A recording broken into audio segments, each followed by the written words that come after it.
boy, I better make sure the color of I hope the hockey background is okay with you. Maybe that means I hate half the country. Lauren, what are you talking about? The guy who you support, who you voted for, said he hates half the country at a memorial service, and your only response is, what about Joe Biden? I think this separation goes much further back. I had a child that was getting an award with the then Vice President Al Gore back in Washington D.C. and I was there with my wife and my child, and at the end of it, they were taking us down to go get pictures with the vice president. And the thing that was really strange to me is, I mean, I've mentioned before, my wife's a Democrat and I'm a Republican. When I started to go down with my wife and my child to get pictures with the vice president, I was told I couldn't go. And I said, well, why is that? I said, does the vice president have a problem with the Republican? And the lady just turned back and said, F you. Where do you think that's Ford Theater? Where do you think Washington D.C.? Okay, I'm sorry that happened to you, Lauren. Where do you think that's coming from? From the top right now in this country, do you think more of that hate is coming from the left or the right?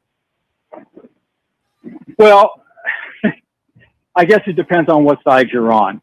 No, I don't think it does. I don't think it does. Well, that's your opinion, and my. Okay, well, let's go with that. Let's go with that. Let me ask you a question, Lauren. Can you name me one Democrat that was celebrating the shooting of Charlie Kirk?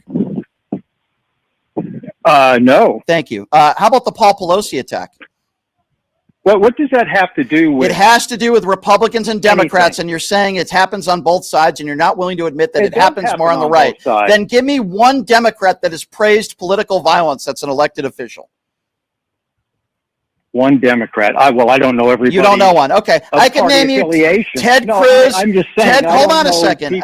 Ted Cruz, Matt Gaetz, they were making jokes about the attack of Paul Pelosi. Plenty of Republicans that were defending the January 6ers, that defended the pardons of January 6ers, some of whom beat police officers with their own batons. Can you name me one pardon that Joe Biden gave somebody at a Black Lives Matter protest? I have no idea. Oh, the answer is zero. The answer is zero, Lauren. So Lauren, there's a reason why I'm bringing this up, okay? You're making the case that it happens on both sides and it happened to you on the left. I'm trying to give you fact-based stuff. When Mitch McConnell froze up, the first person who called Mitch McConnell to see how he was doing was Joe Biden. Donald Trump doesn't even know the name of the Democrat that was assassinated in Minnesota. There is a difference between the left and the right. I'm not saying everybody on the left is perfect. I disagree with anybody that was celebrating the death of Charlie Kirk, but there was not one Democrat elected official that did that. And what I'm trying to tell you is when it was announced that Joe Biden had cancer, there were Republicans that were cheering. There were Republicans that were happy.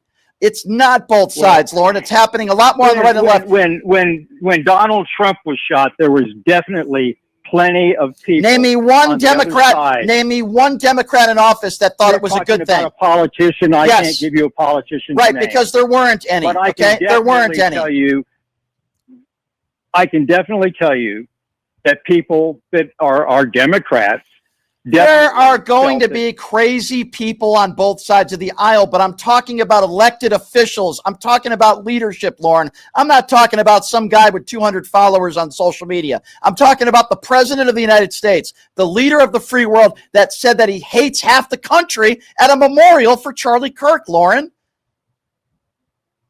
What do you call the thing that Biden did with the two military guys and the red background? And say, go ahead and attack us. We got planes.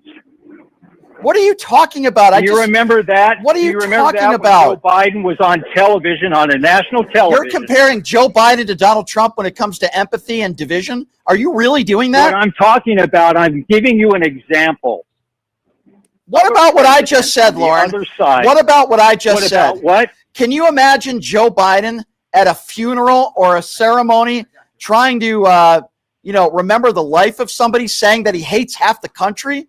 That's what Donald Trump did. Nothing to do with what we're talking about. It has everything to do with it. Has everything. You're giving me an example of some Democrat or vice president allegedly that didn't want to take a picture with you, claiming because you're a Republican.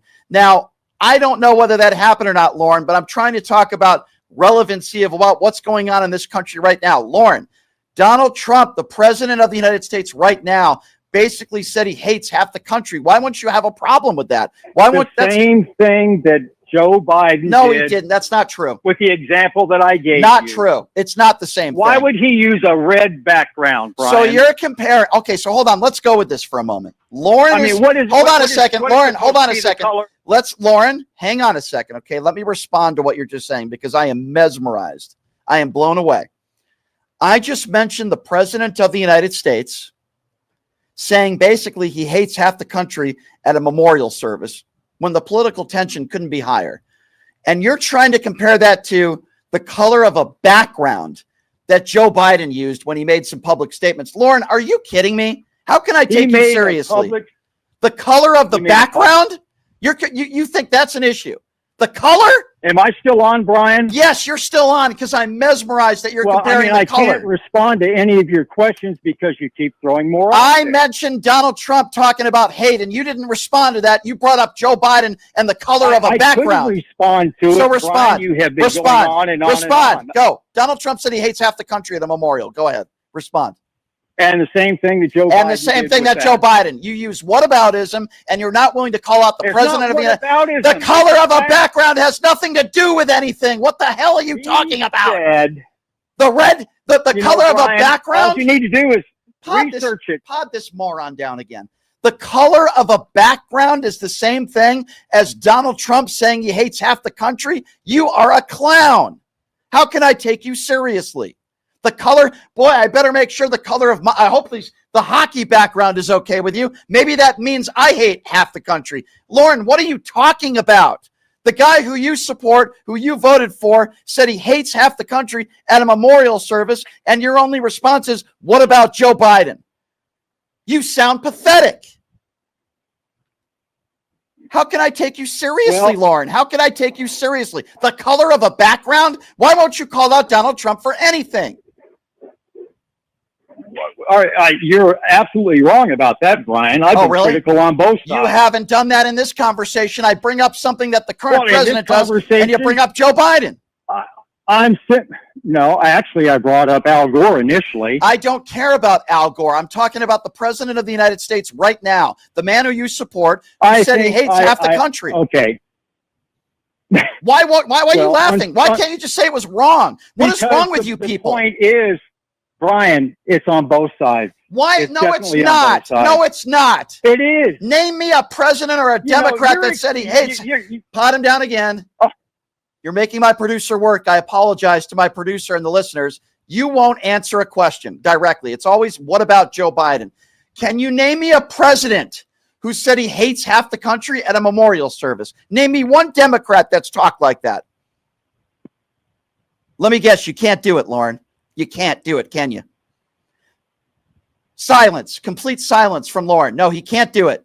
Can you name me a president that incited an insurrection? Let me guess, Lauren, you can't do it. Silence is deafening. Lauren, have a nice day. Let me explain something to some of you. Saying you hate half the country is a little different at a memorial service than choosing red for a background. By the way, Joe Biden, I'm sure, didn't even choose that background. The color of a background to you is just as bad as the current president of the United States, the leader of the free world, saying he hates half the country at a memorial service. Oh my gosh, these MAGA Republicans, they're just impossible. I think we all know why Donald Trump doesn't want to release the Epstein files, and I think we all know why he doesn't want anybody talking about it. The argument I get from some people on the right is, well, why didn't Joe Biden release the Epstein files? I thought you did a really good job on Piers Morgan, by the way, this week, under some difficult circumstances. Let me start by asking you this before we get into the Jimmy Kimmel stuff and cancel culture. I hear so many people on the right saying the left wanted Charlie Kirk dead. They're celebrating his death. Even people saying that Democrat politicians. And I'm saying to myself, name me one Democrat politician that has done that. Can you name me one? Where are they getting this from? Absolutely not. Look, I think it is fair to say that on the left and the right, when there's political violence, there are people who say inappropriate things, and that we should condemn no matter whether it is on the left or on the right. That kind of speech. Absolutely. It is not helpful when people try to make these hyperbolic statements. The thing that also really bothered me, to be honest, Brian, is like I saw some people saying, now political violence is only committed by the left, right? That is just absurd and not true and just utter gaslighting, right? It is beyond comprehension to even a logical person listening to that only one political ideology has created political violence. It's just not true. And so I just think that sows division. I think there's a lot of us who are in the camp that I think you and I are, which was what happened to Charlie Kirk was absolutely deplorable, incredibly scary, and that people should be able to speak their mind without fear of political violence. And Right. when you try to create a false division, it just creates more anger for all that goes all around. It's just not helpful for anyone. Yeah, and Dan, obviously you worked under Joe Biden, and the one thing I always complimented Joe Biden on, and I always will, is his compassion for other people. And I can never imagine Joe Biden at a funeral attacking the right and doing anything close to what Donald Trump did at that funeral, which I thought was reprehensible, saying he hated his enemies. You know what Stephen Miller said. I mean, is this where we're at in this country now? Have you ever seen leaders in any political party talk like that at a funeral? No, and obviously President Biden wouldn't do it. As a matter of fact, if President Biden would to say anything outside of what is kind of like the presidential thing to say at events like that, people would have questioned his mental acuity, and it would have been all kinds of things. So for some reason, Donald Trump gets a free pass on that. I am hoping, and I am an optimist by nature, despite everything going on. I am hoping that this is a unique time in our history with a unique president who has somehow psychologically conditioned the media and others to find this acceptable. This is just the gravity in which the words of the president influence a country cannot be overstated. People gave President Biden a lot of crap for memos that came out that showed that exactly where he were to walk, exactly what he should say. The reality is, like, when we were so careful about that, because we knew that if we said the wrong thing, or if the president said the wrong thing, it would be scrutinized all day long. This is a president who got up during the whole Tylenol craziness in the Roosevelt room and said, I heard a rumor that in this country they don't have as much Tylenol and there's less autism, right? This is a president who's literally spreading unsubstantiated rumors by his own admission. That is just so incredibly dangerous. I don't have to point even that far back. I can point to when he talked about injecting bleach, and then all of a sudden poison control across the country had calls from people who were drinking bleach, right? People follow leadership. They trust leadership, and this is just not a president who can be trusted.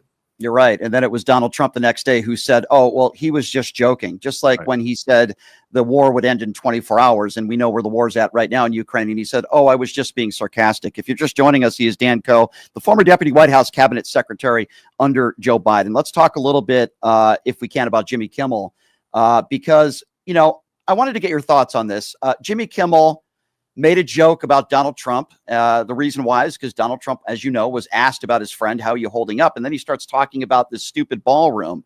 I guess Jimmy Kimmel alluded to the fact that he thought it was a MAGA person that shot Charlie Kirk, but the right is like up in arms over this. And when you look at all the incendiary things that the right says, almost about everything, whether it be Pizzagate or the terrorist attack in New Orleans wasn't illegal.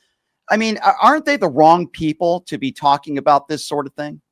I mean, look, it is beyond comprehension in many ways. Could Jimmy Kimmel have used the line that he said maybe a little bit more artfully? Sure. But to say that he was being insidious and declaring that the shooter was MAGA is just, again, just strains credulity. Look, I think we have to be intellectually honest about this, though. And I said this on Piers Morgan yesterday. There was a report that came out that according to some congressional members, that the Biden administration was pressuring YouTube to take down accounts. We don't know the details of that. I want to be very clear that people are trying to equate both, and we don't know exactly what that means. But if Biden administration officials were threatening YouTube with the same kind of threats that Brendan Carr is threatening these news networks in fear of retribution, then that shouldn't have happened, and that's completely deplorable. Agree. Let's talk. Yeah, go ahead. I'm sorry. No, but the notion that, like, you literally have, like, a mobster, like Tony Soprano, you have a FCC chair say we're going to do this the easy way or the hard way just shows you this. It's like legit thuggery and is not the place of government. This is a controlling government that wants to control everything, not what the public trust should have in these kind of people and institutions. I wanted to ask you too about James Comey, because a lot of people on the right are saying, James Comey was anti-Donald Trump and he did everything to get to Donald Trump and get him out of office. Yet, correct me if I'm wrong, it was also James Comey who opened up the investigation into Hillary Clinton less than 2 weeks before the elections. And there's a lot of people that think that might have cost her the election. What do you make of Donald Trump now trying to go, his DOJ at least, trying to go after James Comey? And then what do you make about the argument from the right that, Comey was so anti-Donald Trump? Because it doesn't make any sense to me. Well, I think about it in the way like you think about a frog in a boiling pot of water. Now, this has been debunked, but the analogy is that if you put a frog in hot water and then turn up the temperature, the frog doesn't jump out. He is continuously going after his political enemies, starting with ones that he believes aren't going to make as much news, turning it up to Comey, and then he's going to keep going, right? And that's the problem, is that as he ratchets this up, it doesn't feel as bad because he continues to go after different people and ratchet it up. To your point, he went after Hillary Clinton, and I wouldn't say go after in a way that is not by the book, right? Like you could argue about whether he should have done it at the timing that he did, but there was nothing about what he did that was illegal or anything like that.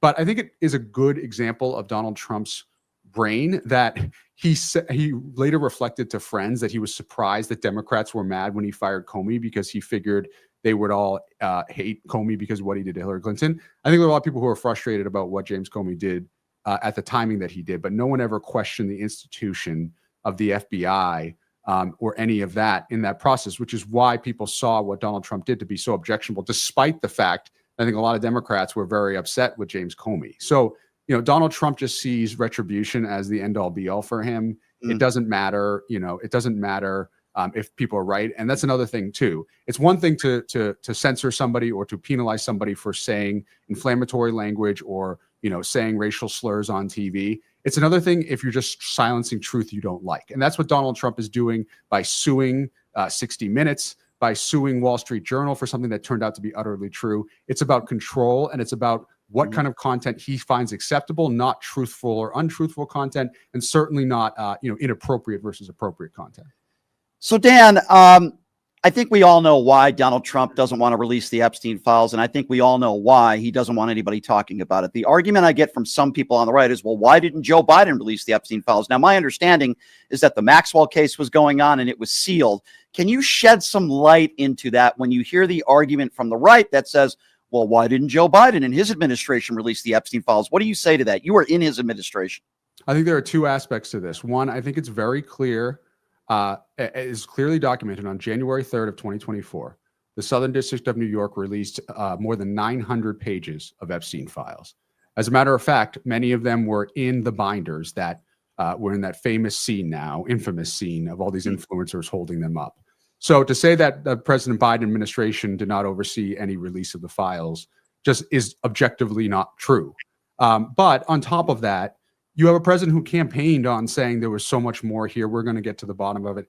Candidly, it is bonkers to think, given how much footage there is of Donald Trump with Jeffrey Epstein, that he was ever going to be the pioneer on this, that people would ever take him seriously, that he was going to bring justice to the victims. And so this is all a smokescreen to try to deflect blame. But if you're going to go out with one of your chief campaign promises is you're going to release everything, then you should follow up on that at the very least. And at the and on top of all of that, you have all of these victims who are demanding more transparency. And he's obviously like, let me put it this way. This is not the behavior of somebody who is innocent, right? This is not a behavior of somebody who is not concerned with what's in the files, or else you would have already released him. And that's pretty much all you need to know.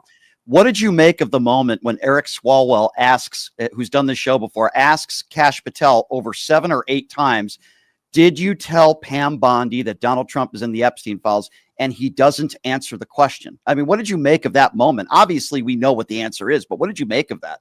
It's a very interesting microcosm of the biggest difference between the first term and the second term of Donald Trump. In the first term, Donald Trump, I'm not sure he thought he was going to win, candidly. And I know for a fact that he hadn't set up a transition team in the typical way. And so he ended up putting in a bunch of experienced Republicans in his administration who weren't necessarily on his campaign and weren't necessarily loyal, candidly, to Donald Trump. And so you saw for the first 3 or 4 months the chaos, people quitting, cabinet members quitting left and right, et cetera, because they could not exist in a structure that was so unethical and sporadic like Donald Trump. Right. The reason why I go through this is because this time he didn't make that mistake. He prioritized loyalty over everything else, including competence, right? And so he puts Kash Patel in there because he knows there could be incriminating things that come out of the FBI, and he wants a loyalist there who will cover for him, which is exactly what Kash Patel is doing. It's the same reason why he's doing it with Pam Bondi. And, you know, by standing by her when Laura Loomer and others are going after her, it's not because he's a good guy. It's because he wants her to continue to cover up for him, to go after his political enemies. And this is all part of Donald Trump's loyalty pledge that he wants from not just his administration, but the entire country, right? He's just trying to silence as much opposition as possible. And that was just a microcosm example of that, because Kash Patel is loyal to Donald Trump to the point in which he will lie for him. Absolutely. And I think that's the case with many people in Donald Trump's administration. Last question. And I don't really like asking questions about the past. I like asking about the future. But since you worked under Joe Biden, I do want to ask you this. I've praised Joe Biden for a lot. I was a supporter of his. Obviously, I voted for him. With that being said, one of my biggest criticisms of him was that he didn't step down sooner and at least give somebody like Kamala Harris more time to campaign. Now, as you know, Kamala Harris is on this book tour. And she was asked about that on The View. And she said, yeah, it would have been better if, you know, he had stepped down. I'm paraphrasing here, sooner. What do you make of that? Do you agree with that? And do you believe that ultimately Joe Biden did make the mistake and he probably should have made that announcement earlier? What are your thoughts on that now looking back? Look, I think it is fair and it is honest that we should look at what we did in 2024 and what we shouldn't do again. You know, the vice president's getting a lot of heat for being honest. I don't really think that that is fair. She's a private citizen now. She's not in the White House anymore. She had 107 days to pull off a presidential campaign. It is asinine that people are still saying, oh, well, she, you know, that was enough. And if she had more time, it would have been worse for her. Like, Donald Trump had been campaigning for president for 10 years. She had 107 days. So give me a break on that stuff. You know, look, I think we need to separate two things. One is how we move forward as a party in terms of how we nominate people, how we think through the process. And then what Kamala Harris was referring to with regard to reckless was having a larger conversation about whether re-election and the conversation should be a broader one, right? That's what she was saying. People perceived it to be that she was just calling Joe Biden reckless in a vacuum. She wasn't doing that. But I think as we move forward, we just need to think through, like, we have an amazing base of Democrats. I also think that potentially the 2028 candidate field, there are going to be names in there that you and I don't even know really right now, right? If you think about Barack Obama, he came pretty much out of nowhere over the course of, you know, five years or so to become president. And so I think we need to continue to grow our bench. We need to continue to find ways to showcase Democrats. I think, you know, Ken Martin's thinking about doing a midterm convention. I think that's a great idea because there's so many good ideas out there. And I think DC loves to kind of just like attach to a few people and just talk about them every time there's something happening. And if you look at like I worked with mayors and governors in the White House, right? There are so many friggin' talented mayors. You think of like Justin Bibb in Cleveland, where the homicide rate is and the crime rates are at, like, you know, decades lows. You think about some of the people like the mayor of Birmingham, Alabama. These are people who are doing amazing work. We got to find ways to showcase them and candidly give them the opportunity, if they want to run for higher office, that they're not just like having to spend 2 years introducing themselves, but they're already known on the national stage. Let's go to Danny. Danny's next up on PTL. What's up, Danny? Hello? Yes, sir. Yes. I just wanted to put in a comment, like, I'm not understanding the way the voting's going for this coming up election. With Biden, it was nothing but we want to give nothing but transparency. And then the press secretary told nothing but lies the whole 4 years. Okay, so With Trump, hold on. What lie? Sure. Give me a lie that the press secretary gave when Joe Biden was president. Oh, about how the border is secure. Okay, so that wasn't the And press. Okay, hold on. all the way Hold on. Well, sir, Yeah. you with respect, you just lied because the press secretary never said that. Are you talking about Mayorkas? Mayorkas was never the press secretary. Oh, no. What do you call it? The gay woman is press secretary. That's who it is, right? That's how you describe her, as the gay woman? Well, I don't know what. I don't know what. I don't But know. that's how you her characterize name. her, the gay woman. Okay, interesting. Okay. Well, Okay. So I mean, you say she said the border was secure. You said she said nothing but lies. Can you give me a second lie, even though I disagree with the first one? just how Biden is healthy, how everything's under control. And where is your evidence that Biden was not healthy? Are you a doctor, sir? Have you seen his medical records? No, that's the You same haven't. thing. I know that's the same thing they're saying. No. No. You said that she lied. Okay. What is the lie? If are you a doctor? Have you seen his medical records? We haven't seen Donald Trump's medical records. So that's not a lie. No. Okay, so you're wrong on that one. That's not a lie. And by the way, it's we still don't know Donald Trump's medical history because they haven't released that. Okay, so give me another lie. You say she lies about everything. Give me a lie because I haven't heard one yet. I think we went through a lot of. We went through a years of lot. that. Okay, so give me a third example then. Give me another example. Just about how everything's going in the world, about the people crossing the border. Just about how many everything's people, about okay. What's the voters. lie? What's the lie? Just Well, about how about- everything's going in the world isn't a lie. Be specific. What is a lie? You said she lies about everything. You haven't named me one lie yet.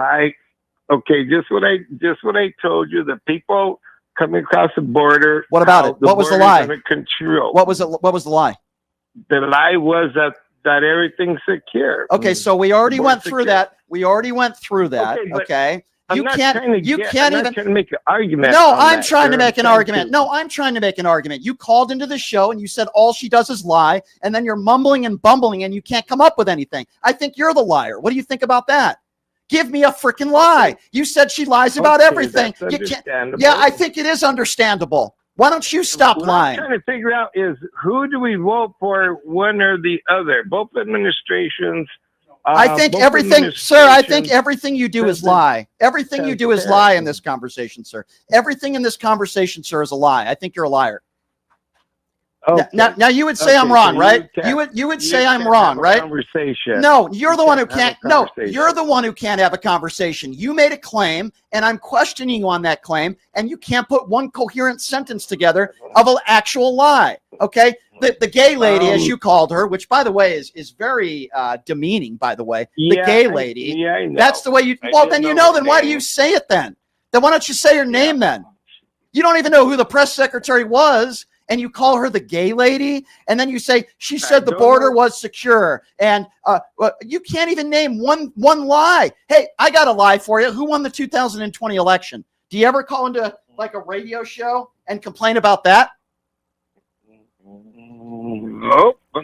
Do you ever call? Do you ever call into a radio show and complain about Donald Trump lying about anything, like he won the 2020 election? Sir, was that a lie?